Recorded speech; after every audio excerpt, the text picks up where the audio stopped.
The scripture that I would share with you this morning is from the Gospel according to John. And right now I'll just be reading one verse, but I'll be referencing others in the same passage. John chapter 1, verse 14. The Word became flesh and made his dwelling among us. We have seen his glory, the glory of the one and only, who came from the Father, full of grace and truth. May God bless this reading of his holy word. Bible scholars refer to the Gospels of Matthew, Mark, and Luke as the synoptic gospel. Synoptic, that's a combination of two Greek words that literally mean with one eye or with the same eye. And they call it that because those three Gospels seem to all have been written from the same point of view, the same perspective. Matthew, Mark, and Luke, and then there's John. John marches to the tune of a different drummer. And believers have been trying to understand and explain the differences, well, for as long as we have any records of it. Probably the earliest commentary that survives on the Gospel of John or on the Gospel, any of the Gospels for that matter, was written by a fellow named Clement of Alexandria, writing in the late 100s AD, and he said that Matthew, Mark, and Luke wrote physical Gospels, but that John wrote a spiritual Gospel, whatever that means. John does tell us the Christmas story, but he tells it very differently than do Matthew, Mark, or Luke. John doesn't say anything about angels or a miraculous conception. He doesn't mention a trip to Bethlehem. He doesn't say anything about shepherds or wise men. What John does is to give us the Reader's Digest condensed version of the Christmas story. I don't know how many of you are familiar with the Reader's Digest. I know those my age and thereabouts are. The old magazines, I believe, had a slogan, an article a day for a month. And each one was a condensation of some other article. That's what John did. He condensed the Christmas story. Now, a lot of people, Bible students and so forth, believe that the first 14 verses of John's Gospel are an ancient Christian hymn. Now, if you read it in English, it's hard to get a hymn out of that, but in the original Greek, there's a certain rhythm and cadence to it that could be set to music. He starts off saying, "In the beginning was the Word, and the Word was with God, and the Word was God. He was with God in the beginning." John wrote at a time, he wrote probably very late in his life, probably in the 90s AD, and he wrote at a time that most converts to Christianity were coming out of the Greek world. Now, that doesn't necessarily mean they were ethnically Greek. What it means is that they were people who generally spoke Greek, who had been influenced by Greek ideas and Greek ideals and Greek philosophies. And what John seems to be doing here is very similar to what Paul did in Athens. He seems to be building a bridge between the gospel of Jesus Christ and these people who had been influenced by Greek ideas, ideals, and philosophies. In Greek philosophy, the word, in Greek it's the logos, was very commonly used. It was very often used, and it referred to the divine power that brought order out of chaos in creation.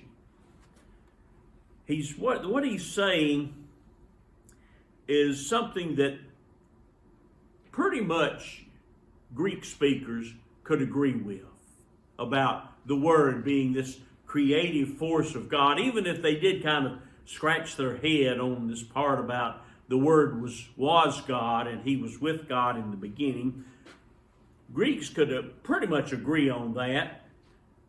And to Christians understood and could affirm that this word, this logos, must have been equivalent or more or less equivalent to what Paul referred to as the Godhead. Then we get to verses 3 and 4. We read, "Through Him all things were made. Without Him nothing was made that has been made. In Him was life, and that life was the light of men." Again, Paul is doing some bridge building here, but this verse he's actually building two bridges. One bridge is, again, to the Greek-speaking world, and the Greeks could affirm that the Word, the Logos, was the creative force of God, but he's also speaking to some of the heresies that had arisen by late in his life, and they have an equivalent in modern times. Some of these heresies hold that God later created lesser beings to do the dirty work of creation, while God Himself just kind of sat back and watched from afar. That's what some of these ancient heresies, and they have some equivalents in the modern world. But at the same time he was building a bridge to them, he was also starting to demolish and dismantle what they believed. That's when he said the Word was God, and the Word was in the beginning with God. That was counter to what they chose to believe. Just didn't fit into the heresies. But in Greek life, the Logos was creative. But it wasn't, John is saying that the Logos, the Word, is not just creative in inanimate objects, but the Logos, the Word, brings life. Life to human beings. Any of you ever see the movie Schindler's List? You know, there's one scene in that movie where this rather sadistic Nazi officer is sitting there with a high-powered rifle. And from time to time he aims and takes pot shots at Jewish prisoners in the concentration camp. And he does this because it gives him a sense of power. And Schindler says something to him to the effect that real power is in being able to take a life and then not taking it. I think that's as close as Schindler dared to come to saying that the real power is in giving life. And that's what the Word does. The Word brings life. John continues, "The light shines in the darkness, but the darkness has not understood it." I've been told that in ancient Hebrew, there are something like 100,000 words in that language. Sounds like a lot, but it really isn't. It means that words have to have multiple meanings, do double and triple duty. And when someone translates from Hebrew into another language, especially English, they depend on the context to tell them what the meaning of which meaning a particular word has. The Greek of the New Testament, the Koine Greek, that's a fancy word, it's in Greek, it just means common Greek of the New Testament era. I'm told that it has something like 1 million words in its vocabulary. Now that means that more precision is possible. But even with that many words, some of those words have to have multiple meanings. Again, the context determines which meaning is meant. English, by contrast, has several million words in it, a lot of them borrowed from other languages. That means still greater precision is possible.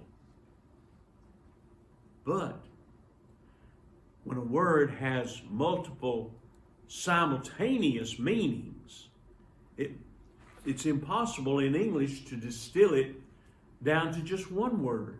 John has a thing, and that's not this John, this John, has a thing for using words that have these multiple meanings. And one of them is right here in this verse. The darkness has not understood it. The Greek word there can equally mean understood and overcome. Some translations use one, some use the other, but the fact is, John was saying both. The darkness has neither understood, nor has the darkness been able to overcome the light.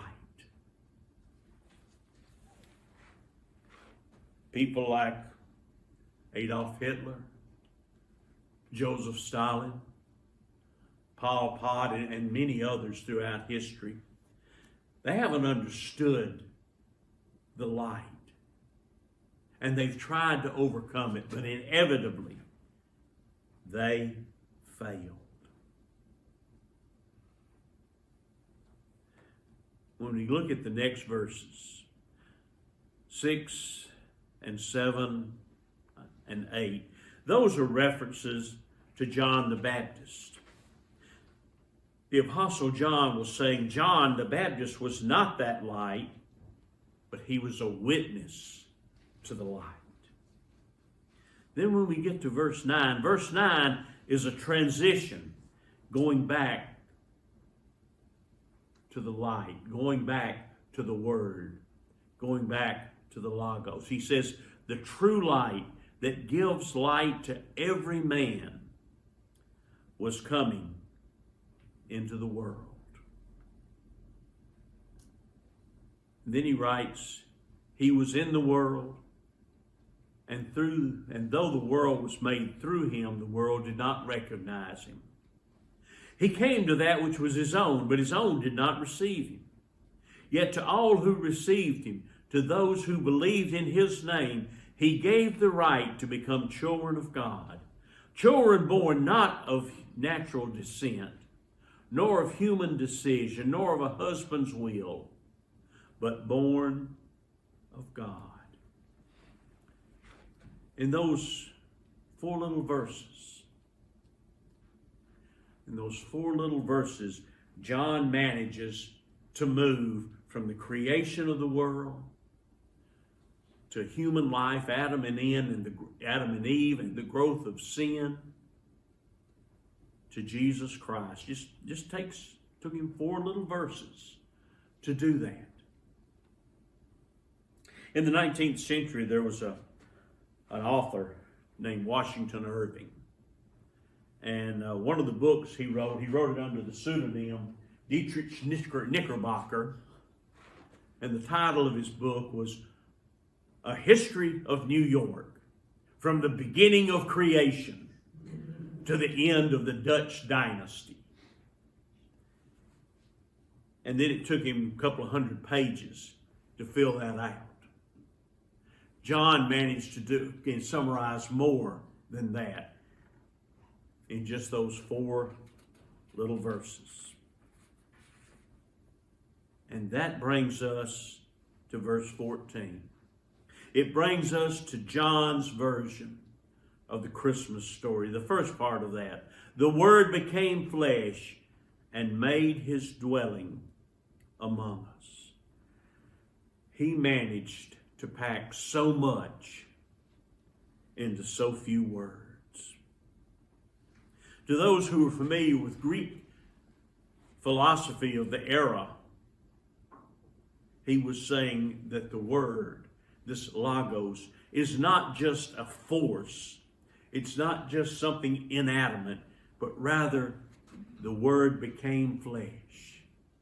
The Word became human. Matthew and Mark and Luke, they give us the details of it. They tell us about an angel coming, about a miraculous conception, a trip to Bethlehem, the census, the shepherds, the wise men. They give us all the details. But John cuts right to the heart of the matter. The Word became flesh and dwelt among us. He's saying that this Word also was in some mysterious way God. And I think he's using this in a way that human language is really inadequate for.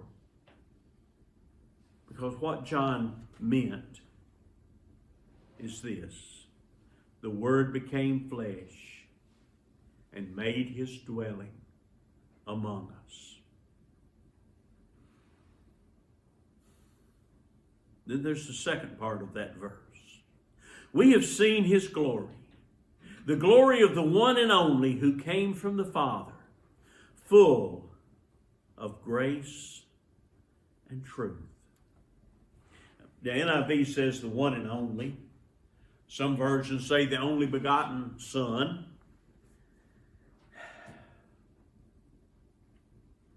Some criticize the NIV for not using the only begotten Son, but there's a reason for it. And it goes back to what some of the heresies, both ancient and modern, suggest. You see, some of them suggest, well, a son. A son has to be later than a father. So therefore, this Word, this Jesus, must have been created later than the Father. And some of these heresies suggest that, well, he may have been the only begotten Son of God, but that must mean that God has other sons that weren't begotten, that haven't been born in human form. And there's some of the modern heresies that believe that claim that.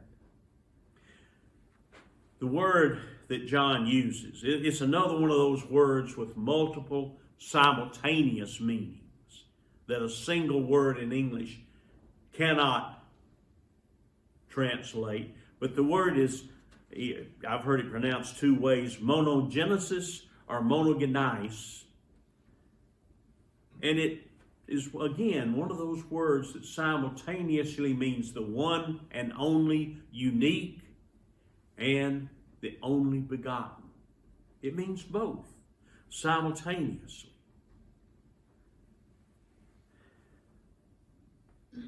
But John's real point, his real point in this verse is to connect the birth of Jesus with all he did in his life, his ministry, preaching, teaching, healing, raising the dead, to connect all of that with the cross and the resurrection.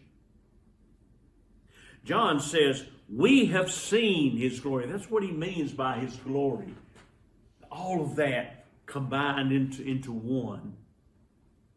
He said, we have seen it. We have seen his glory, the glory of the one and only who came from the Father, full of grace and truth. I suppose in a way he's using we in sort of the royal sense, because even by his day and time, a lot of people who had been witnesses to Jesus' ministry had passed away, had passed on to their reward. He was one of the relatively few who was still present. Obviously, none of us were there 2,000 years ago to be eyewitnesses to what happened, but even without seeing it with our eyes, we can experience it.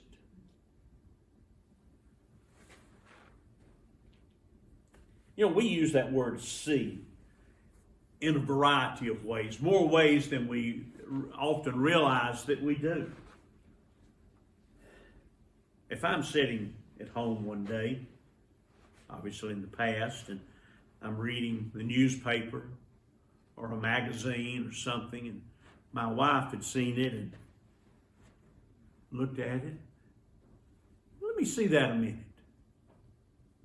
Now, what do you think would have happened if I held it up and said, okay, you see it?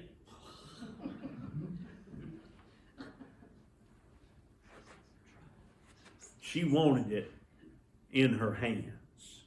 She wanted it up close and personal. She wanted not just to visualize it from a distance. She wanted to experience it in her hands.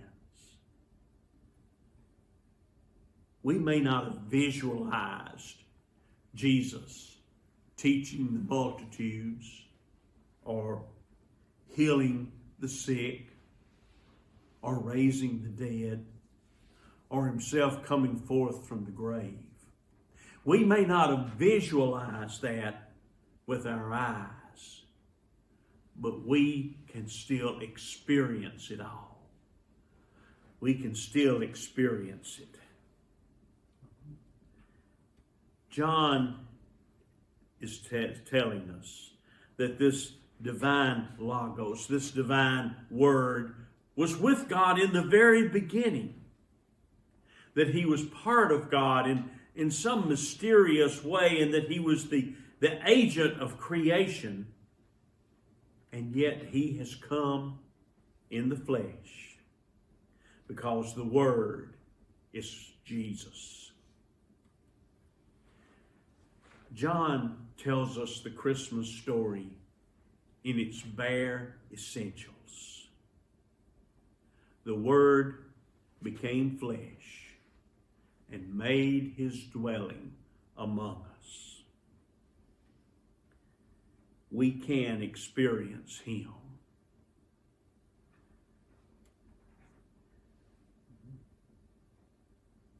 It's John's way of saying to us, I think, Merry Christmas.